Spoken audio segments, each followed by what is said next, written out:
Well, welcome everyone. This is Bernie Siegel.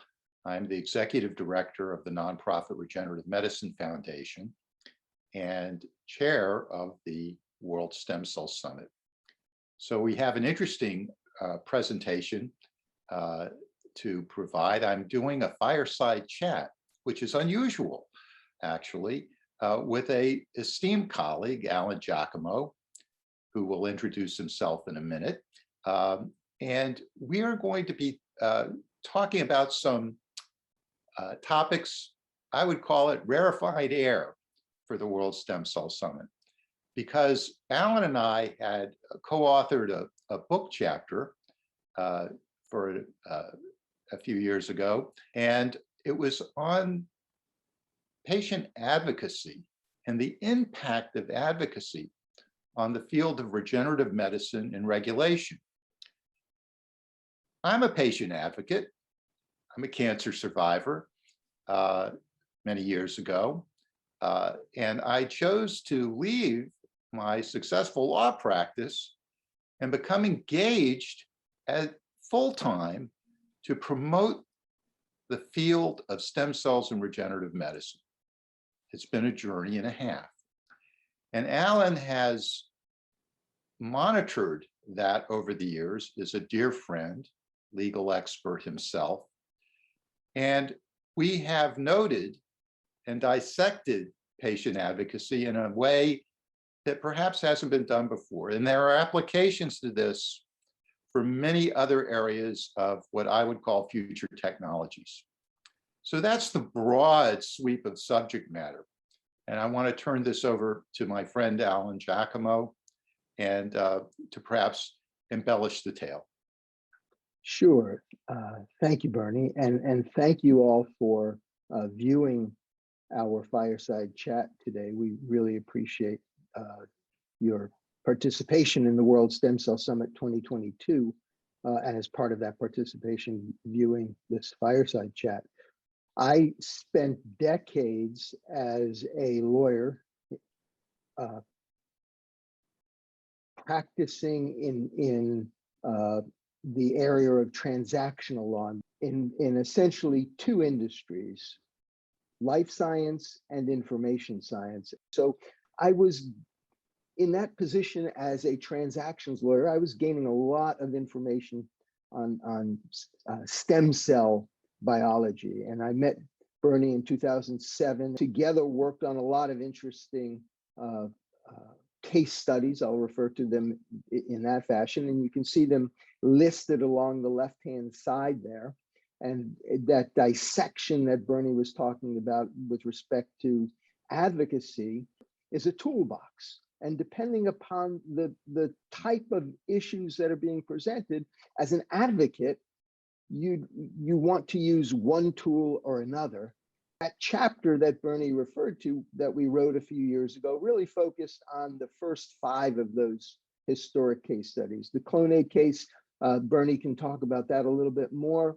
The UN debate over cloning, Proposition 71, which of course gave birth to CIRM, and Shirley v. Sebelius, which was the NIH guidelines case that got all the way to the Supreme Court. Genetics Policy Institute contributed a Friends of the Court brief in that case. And then the 5th case study that we looked at was the Provenge case, the autologous dendritic cell therapy case. Shortly after we wrote this chapter, we're very involved in the legislation with the part of that law that had to do with the establishment of regenerative medicine advanced therapies, RMATs as they're called. And as all of you know from being participants in this year's World Stem Cell Summit, we'd add longevity, artificial intelligence, humanity's race to space. And then another current topic that is really important is work beyond the primitive streak in developmental biology. So if we were revising that chapter today, we would be adding these topics, and we'd be speaking in terms of the right-hand side of this slide in terms of our advocacy tools. But we want to add another dimension to this. And the other dimension that we want to add to this really follows from that policy making reference in that right-hand column. You can see it there under legal and political processes. What we've done is we've added the dimension of policy making here. And what do we mean by policies? We mean access, autonomy, but not autonomy in the classic bioethical sense, but autonomy in broad form for each stakeholder involved in healthcare. We're talking about cost. Back in 2011, I think it was Standard & Poor's that lowered the credit rating of the United States, and not because of our industrial capacity having any problems, but because long run, if healthcare expenditures in the US continued at the rate that they were growing, and I think have continued to grow since then, at some point, it's not sustainable. So cost is a really important aspect of healthcare policy. Another healthcare policy is information. Another example of not a classic policy, but a policy that's become really important over the last 20 years or so in healthcare is the market-driven aspects of policy in that area. And by market-driven, we mean both consumerism and the corporatization of healthcare. The whole concept of the Affordable Care Organization, which is memorialized in the Patient Protection and Affordable Care Act of 2010.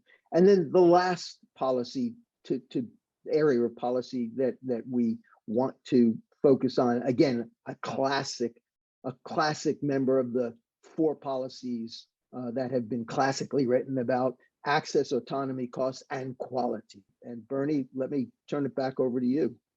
Well, all I can say is I agree with everything Alan said. What occurred back in the very end of 2002 and 2003 changed my trajectory and career forever, because it's a well-worn tale, which I'm not going to repeat, by the way, other than to tell you a group claimed they cloned a baby, and it was an international cause celeb. They made the announcement in Florida, and I chose to take one of these things that Alan and my toolkit, litigation, because that's what I knew. And it occurred to me that that group was impacting in a negative way something called stem cell research. I had in 1997 a bout of colon cancer. And at the time in 2002, I realized that I owed my life to science and medicine and the advancements. And as they say, knock on wood, I've been healthy since. Very lucky man. Well, this group that claimed they cloned a baby had stampeded laws that not only would have banned a promising field of embryonic stem cell research, but potentially thrown practitioners trying to use these stem cells into prison, heavy fines, and even patients could be impacted. Knowing that and listening to this group, I realized from my background as a lawyer that had been involved with children's rights in my career and handling matters in juvenile court, that any person who's aware of a child, in this case, an alleged clone child and an international cause celeb, should be looking out for the welfare of the child. So I filed a case. And basically, I exploded what appeared to be a publicity stunt of this group and had all the glory of 15 minutes of fame. And had found myself immersed with a bullseye as to why an individual would get involved in a case like that. I did it because I thought it might be the first case to protect a human clone, and that I could smell a rat when I saw it. I felt what I felt was a publicity stunt, but it wasn't known at the time, and it was a big deal. Having come away with the reputation of having burst that bubble and having realized in myself that I had the power to speak and talk about things, even though I wasn't a professor, even though I wasn't a scientist, even though I was just a practicing attorney, but with a story, I could have an impact on this field. And I was invited by the International Society for Stem Cell Research Rudolph Yanish, uh, uh, and Dolly the Sheep's father, Ian Wilmot, as their guest at this first meeting in 2003. And when I went to that meeting in Washington, D.C., and I made the rounds in D.C. and met Leon Kass of the President's Council on Bioethics, social conservative, and went to the headquarters of the Biotechnology Industry Organization and met the leadership of the Juvenile Diabetes Research Fund and had the backing of the scientists and attended this meeting where I seemed to be the only patient advocate civilian in the room of 650 scientists. The scientists appreciated what I had done in bursting the bad publicity. And I emerged with a group of scientists that said, Bernie, you create an organization that will be an advocacy organization for our field, and we'll join your science advisory board. And that allowed me to kick the door open.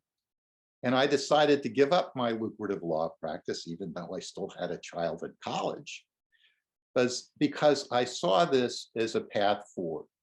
Sometimes when you get to the fork in the road, or you're the only person in the world doing something, you may as well do it. At least that was my perspective at the time. I had the audacity to do this with the backing I felt of the scientific community. What I was skilled at, Alan, was promotion. And one of the unmet needs was creating a conference, I felt, that would bring all the stakeholders and the voice of patients together.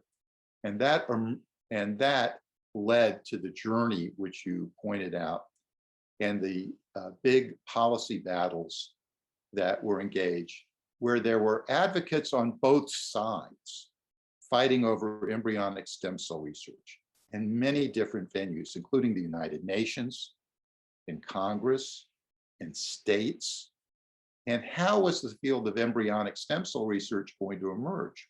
And it became more than that. As I realized, as I interacted with patient advocates, people like myself, civilians, that there was an advocacy movement brewing, because at the time, the social conservative movement and the presidency of George W. Bush was perceived as trying to restrict this unbelievably promising field of medicine and research.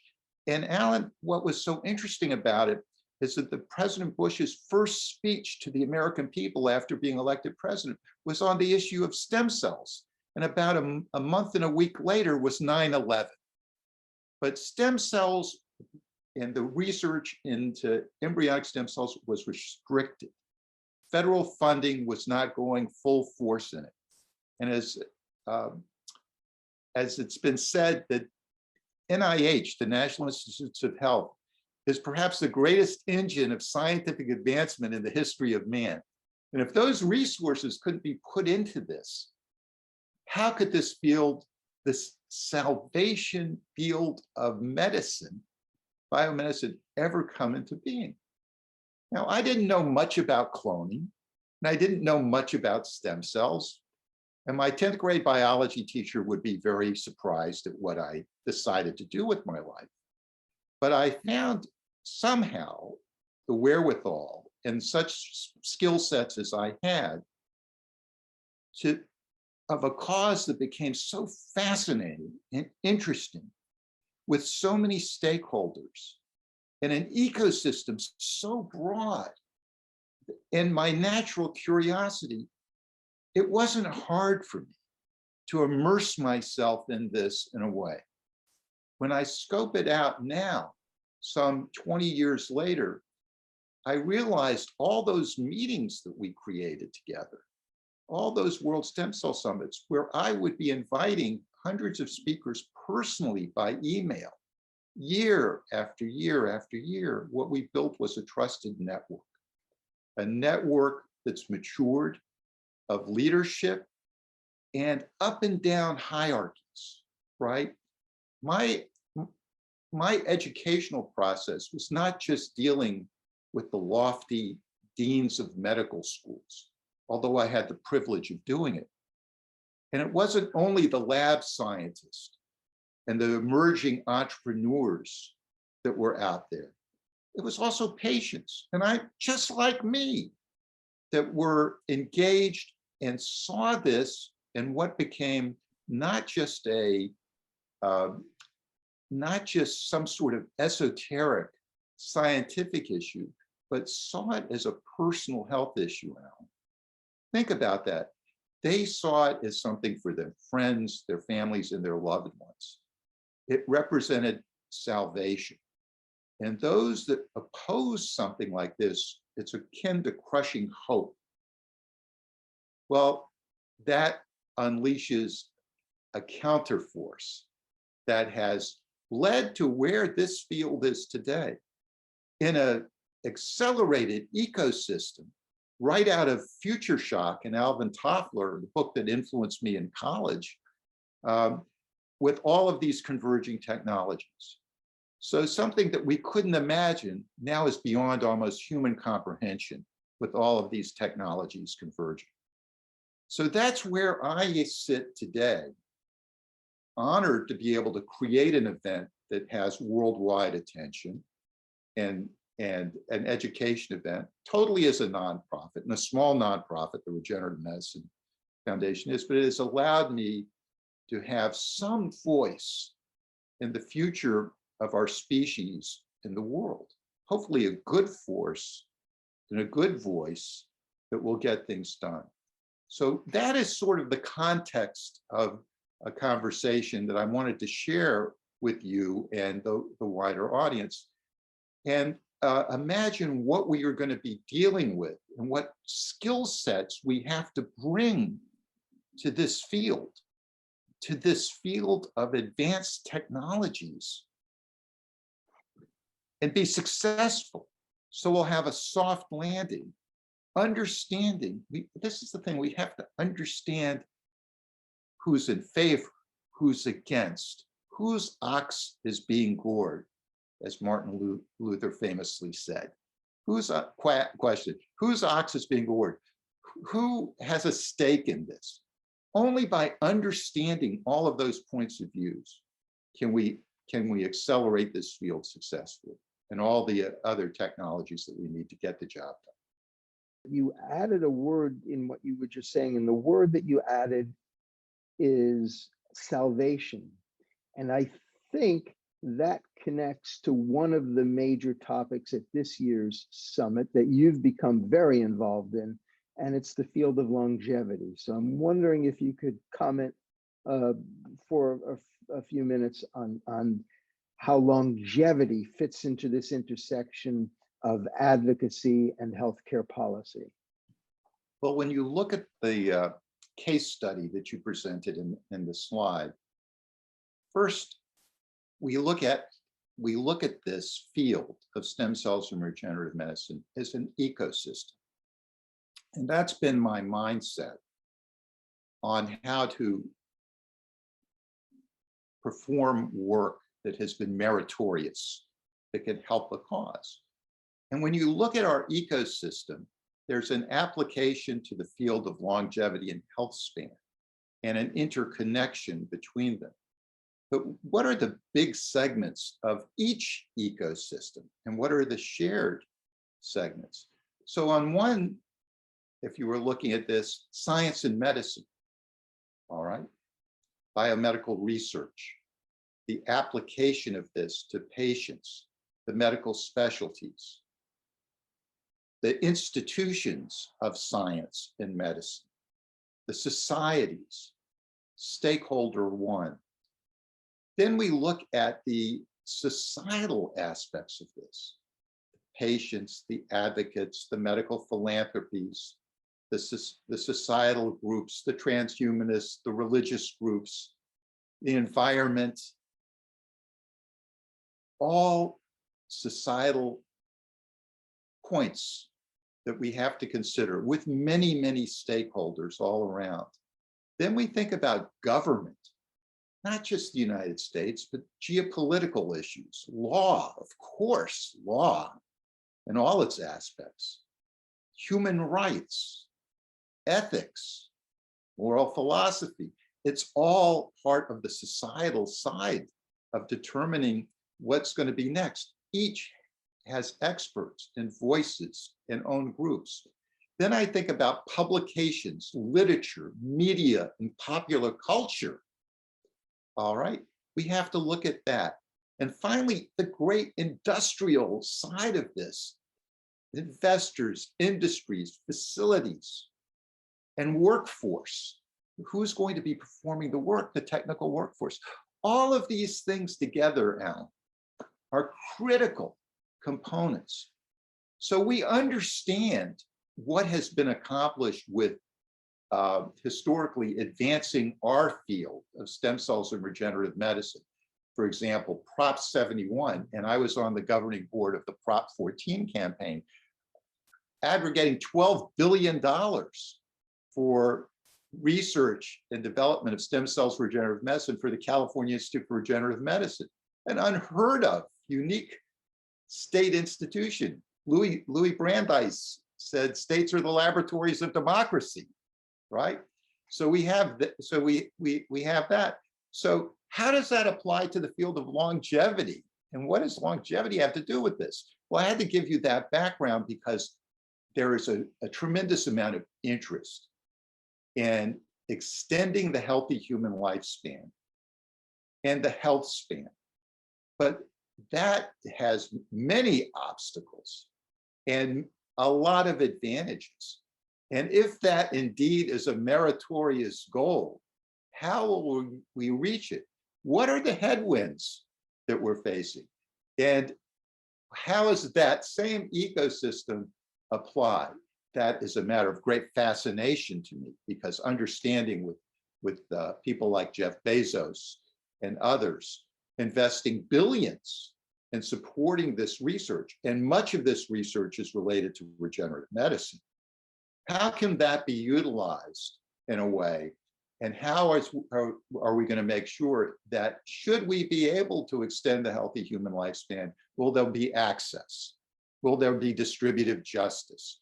How is the farmer in Malawi going to take any benefit from something that will extend the lifespan of a billionaire that looks perhaps as if having all the money in the world, they may as well have the time to spend as much of it as they can. That perception, by the way, is not necessarily a correct perception. There is an essence of humanity in all of this and trying to alleviate chronic disease and suffering. And the promise we have with regenerative medicine is so astonishing. We might be able to actually create that trajectory. But to what end? That's the question. And that's something that I'm interested in, because that might be the next level of dealing with a global ecosystem to see if we can get that done. And should we get it done, of course, is the question as well.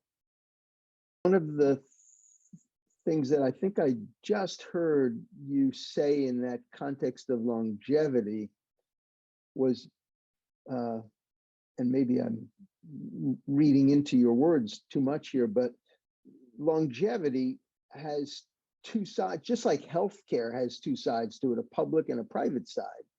Longevity has a private side and a public side. The private side, of course, is for each individual to have quality longevity, quality laden longevity.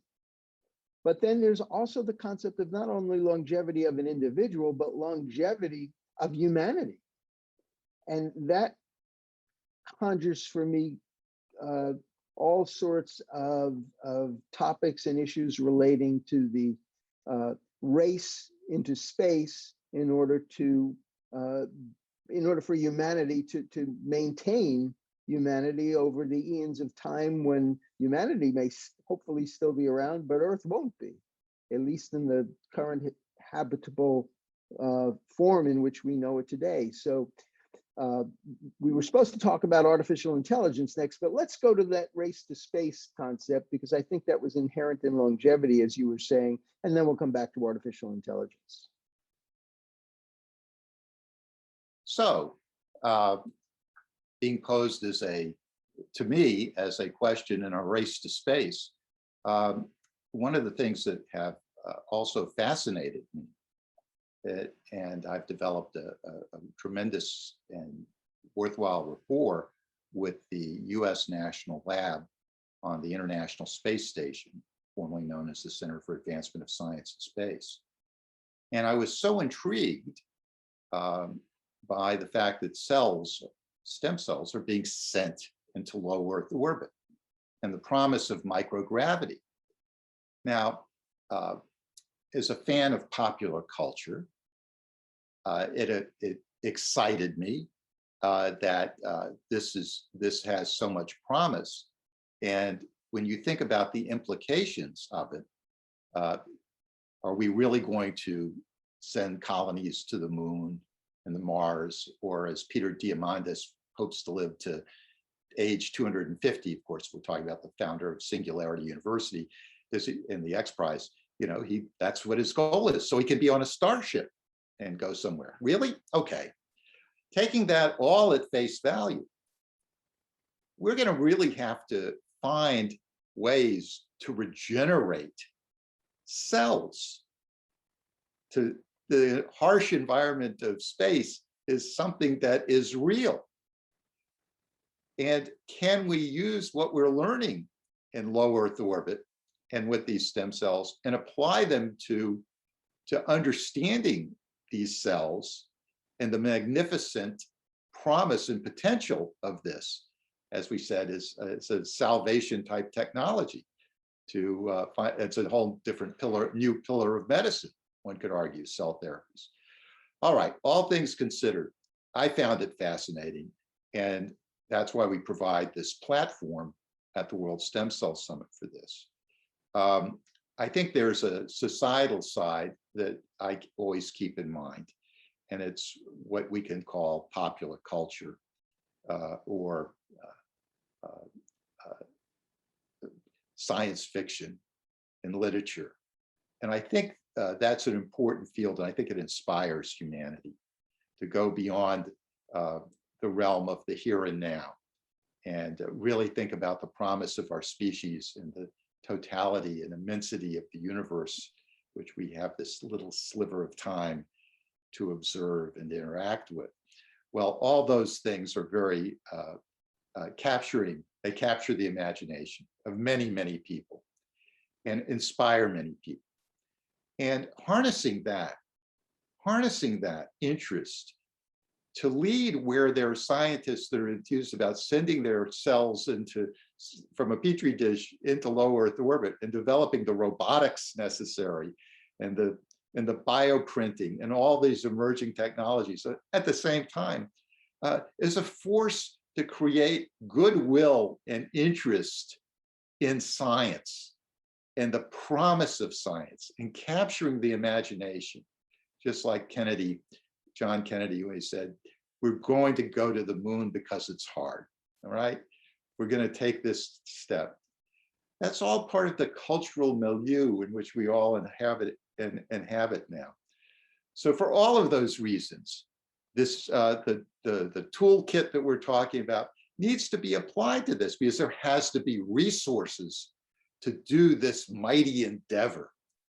And just because it's impossible doesn't mean it shouldn't be done. And by the way, on the other side, flip side of the coin, there are geopolitical considerations always, and military, and war, and technology that have driven so much progress and destruction in the history of our species. It's all grist for the mill. So in what you were just talking about, there were two references, I think, that conjure all of the both hype and real value of artificial intelligence, and you made a reference to singularity, and you made a reference to robotics. So these issues, longevity and race to space to maintain humanity over the eons of time, and that area, artificial intelligence. They're not separate topics. They really intersect. And the fact that you reference singularity and robotics in that context calls that out. You and I, of course, have spent lots of time speaking about artificial intelligence. We've both read Max Tegmark's Life 3.0, and the first chapter of that book is just would make for a great film. You know, it would make for a great sequel to I, Robot, which Asimov was writing back in the 1960s, I think. With that by way of introduction, if you could speak to the role of artificial intelligence in what we're talking about, that would be great.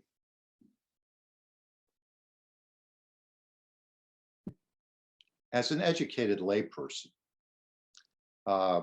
artificial intelligence offers tremendous promise, because one could imagine that in a area, for example, of clinical trials and the obstacles to cell therapies and the cost of cell therapies, to designing endpoints and getting to where that needs to go so that cell therapies can be medicine, gene therapies can be medicine, is an onerous task. And it's barely getting started. What artificial intelligence promises is a way of transcending challenges, of targeting and using the immensity of all of these networks, these artificial machine neural networks that are going to accelerate this so rapidly. That's hope, that's promise. Fine, but let's look at that with the people that are wringing their hands, maybe properly so, at unleashing this force with such hurricane strength, category 6 hurricane strength on society that doesn't understand it and doesn't understand how it will necessarily be controlled. And from the standpoint of the zeitgeist and popular culture, you know, the scientists are always bringing about the end of the world. And so many plot lines have computer science and artificial intelligence and robotics and all combined as the eventual end of our species. So which is it? You don't think that debate's going to become very, very relevant very soon? And how much do people really understand the utopian promise of this with the dystopian? And then we come to a whole theater of critics. You know, one of my favorite journals urges the breaking, the slowing down of all of these technologies, I would say, and that's the New Atlantis, right? I consider that the spawn of Leon Kass and Yuval Levin and others. But it's always interesting reading because they raise the specter that we are becoming less human. We're becoming less human. And that is a specter that's hard to answer, really, because it says that defining human as what we might have been years ago, and especially it seems like a focus on Western civilization side of humanity, and suggesting that the new technologies that are here that are accelerating beyond our comprehension almost, and that's going to be a fundamental change in our species, and that's a bad thing, a really, really bad thing for lots and lots of reasons. Well, that thinking has been around for years and years. One could argue, there was this 2-volume set of books that I read in the beginning of this, which you may or may not be able to see, but it is The History of Warfare of Science with Theology in Christendom by Andrew D. White, circa 1909, 1919. Meteors, asteroids, the solar system, hygiene, vaccines. There's been a lot of opposition to almost everything that has been an advancement along the way in human knowledge. But we don't know where the power is so great that what life can be arguably wiped out in an instant or over a time with global warming or some other catastrophe. Who's to say that it is time to tap the brakes a little? And from my perspective, when coming in on the human cloning issue, I realized there are societal boundaries and legal boundaries that must be set to consider all the stakeholders. Because if you remove law, the great lubricant of society, if you just toss it out in a world where everything is interconnected, things are just unpredictable. So let me pose the following to you then. We've all been reading over the last 3 years or so that image processing, particularly with respect to diagnosis of early stage cancer, that diagnostic tools based on image processing are becoming more and more powerful, and may in fact, in a head-to-head comparison, just like AGO, just like the deep learning system AGO in the game of Go beat the world's expert, the diagnostic image processing programs for early stage cancer are, I think, going to do really well in that head-to-head comparison with individual experts. So coming back now to that concept of autonomy, and not the autonomy of the patient, but the autonomy of the physician, that the physician has enjoyed for decades, centuries.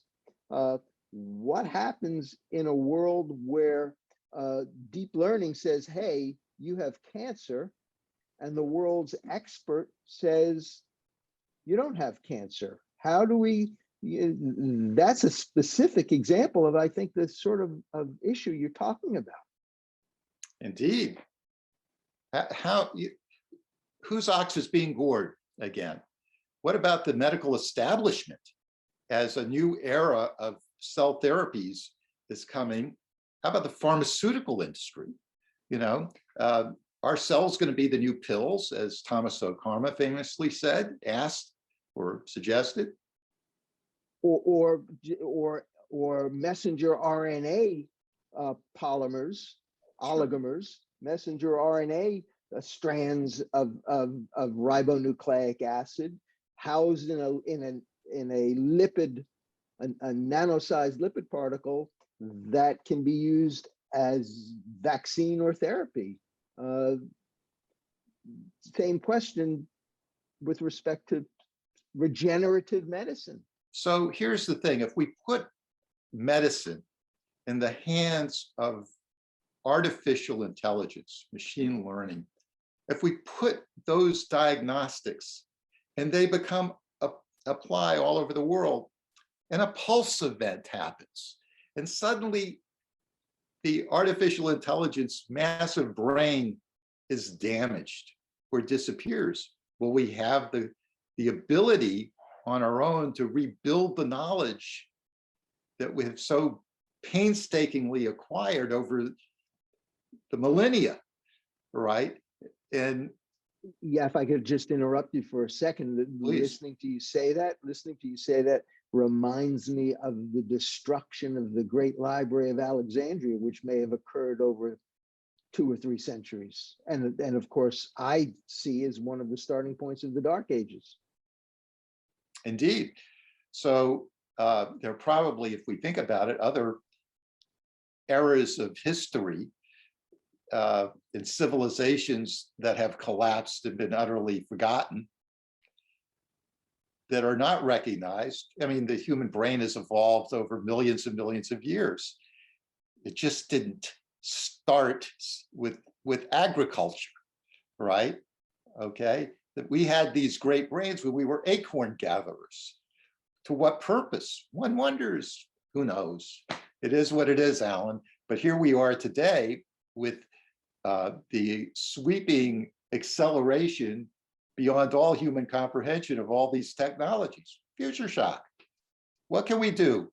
Can we bury our heads in the sand? Or are we going to try to ride this, surf this tsunami, and somehow end up in one piece on the beach, in one piece? Well, we can be negative about it. We can pretend it isn't a tsunami. We can run away, or we can deal with it and try to do it in a humane way to get where we need to go. Let's call it, in a world of black swans and randomness, we don't know what the outcome is going to be with any of this. We just work with good faith as best we can with the tools that we have to get around this and hope for the best. And this is all of these technologies are very, very hopeful. And in a world where there's still grinding poverty and suffering, I think calling these salvation technologies is pretty much spot on. Well, in that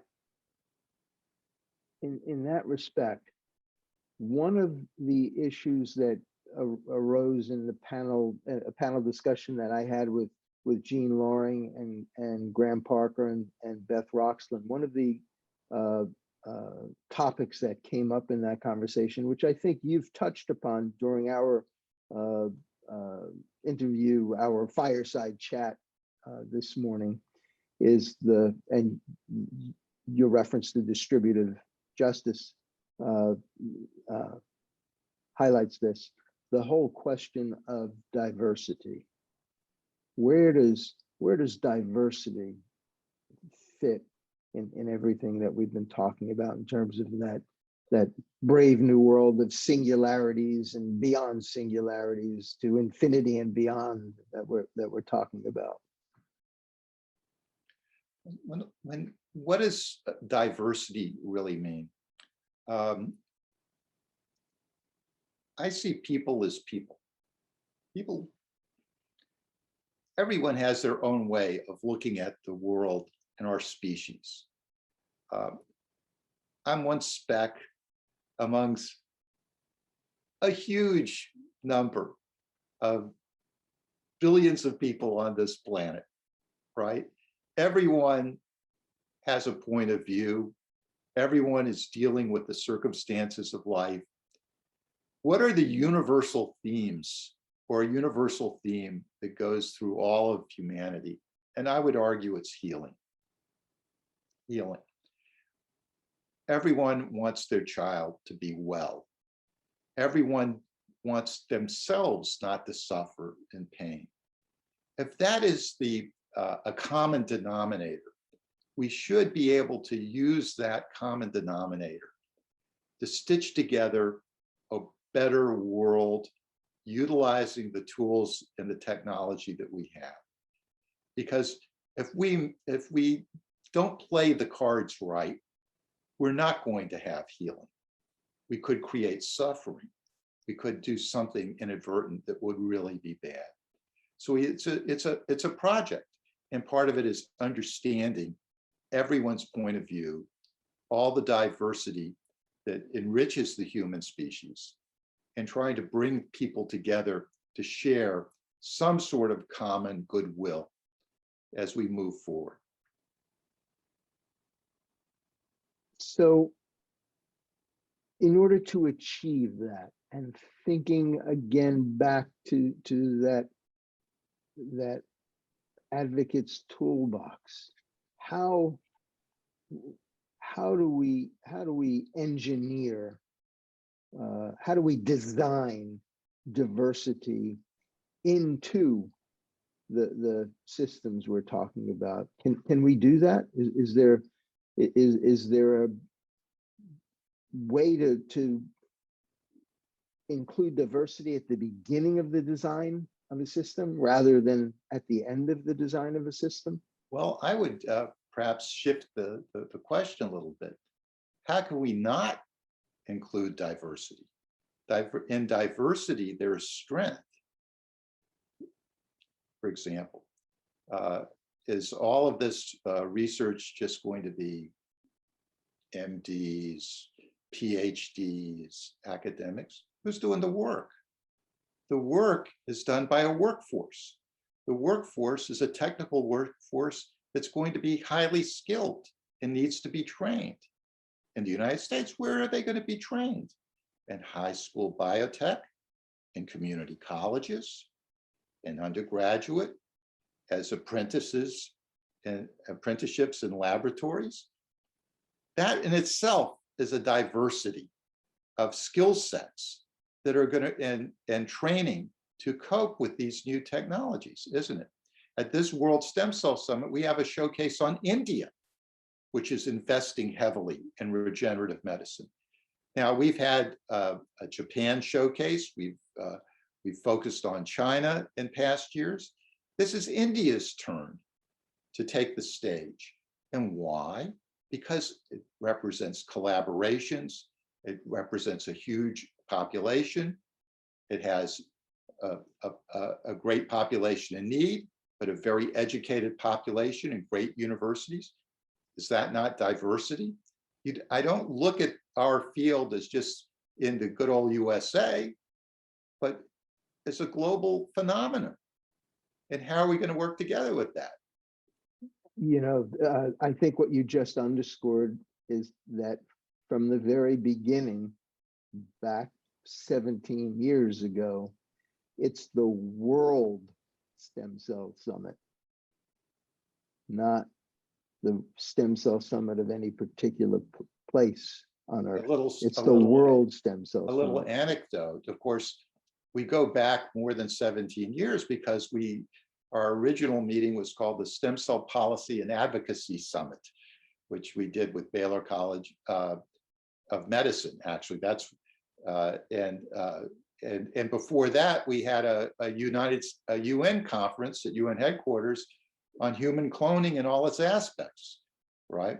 So we've been doing meetings and conclaves and sub-meetings and, of course, attending meetings for years and years and years. And you and I have both benefited. We've been on panels and had a chance to interact with all of the communities involved with this. In 2007, we had an event, the World Stem Cell Summit, and our partners weren't confident enough to name the conference World Stem Cell Summit. I lobbied for that at that point in time. And it was only when we did the event actually in Madison, Wisconsin in 2008, that it elevated itself to World Stem Cell Summit. Because as organizers of the meeting, we realized that this was a global phenomenon and it embraced the world. And in 2007, going back to that really important event, because our partners were the Harvard Stem Cell Research Institute. Our partners were the Harvard Stem Cell Institute. The crowning keynote address was from Brooke Ellison. Brooke Ellison was in junior high school, and she was hit by a car and became paralyzed. And became a friend of Christopher Reeve, and a whole movie was made about her heroic journey. Of course, now she's a PhD teaching at Stony Brook College. But her talk at that time about her own journey really cemented to me not only my own dedication to the field, but I think for all of those individuals in the room, that really was almost a supernova event that really tied in the world of patients as the major stakeholders. And that And for years and years, in my mind, the image of patients attending summits,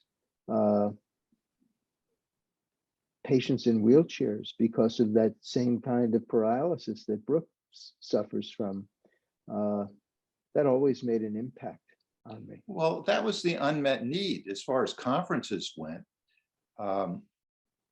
You know, a civilian going to a society conference, a science society conference, is going to be looking at slides with a data on top of data, and maybe a picture of a mouse dissected and things like that.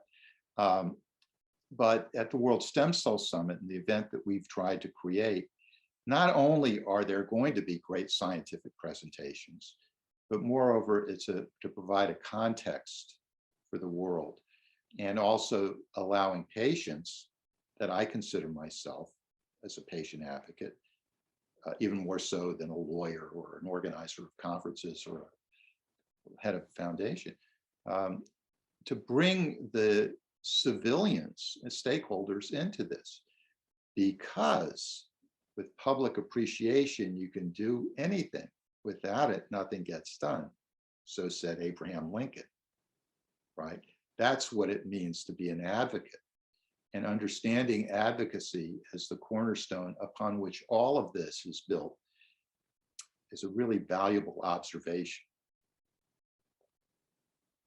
So Bernie, I think we may be coming up to the 60 minutes that we had thought we would spend on this topic, or this set of topics, applying advocacy tools and public policy tools to emerging issues in regenerative medicine, like AI and racing off to space and longevity. With that in mind, I think we ended up with something a bit different from what we thought. And of course, this was all unscripted, so we went where we went. But I'm wondering if you have any thoughts about that in conclusion. In conclusion, Alan, I think if anyone happens to stumble across this presentation, they will realize that we are colleagues that have been through policy issues and wars together, and co-authored a book chapter, and wrote advisory letters to the NIH. We've been through a lot with this field and building events, bringing this world together. And I think that was the real story that had me going as I was thinking about all that. And I think that it can apply to all of those great platforms of AI and longevity, space. The tools, the toolkit are there. People can look that up and apply that to any kind of advocacy matter or cause. But what we've done is explore at least our journey in this and what has inspired us for what it's worth. And the fact that this will be viewed by people who care about the field might find a value in it. You certainly were able to get me to open up about my feelings and thoughts about this matter that I've devoted my life to for close to 20 years. And I appreciate that. So I think this might see the light of day, and we can always talk about more about AI and some of these other issues at our next summit, or any time that you want to pick up the phone and talk to me. But I appreciate you sharing this, and I can't think of a better person or friend that I would rather do a fireside chat with than my good friend and colleague, Alan Jakimo. Bernie, thank you. There's no way that I can, well, the sentiments are mutual, igualmente, as they say in Spanish. So thank you. Thank you. And I appreciate the opportunity that you've given me over the years to to assist you in what you've been doing. So I want to thank you very, very much. And there's so much more to follow, and to infinity and beyond. Up we Thank you. go.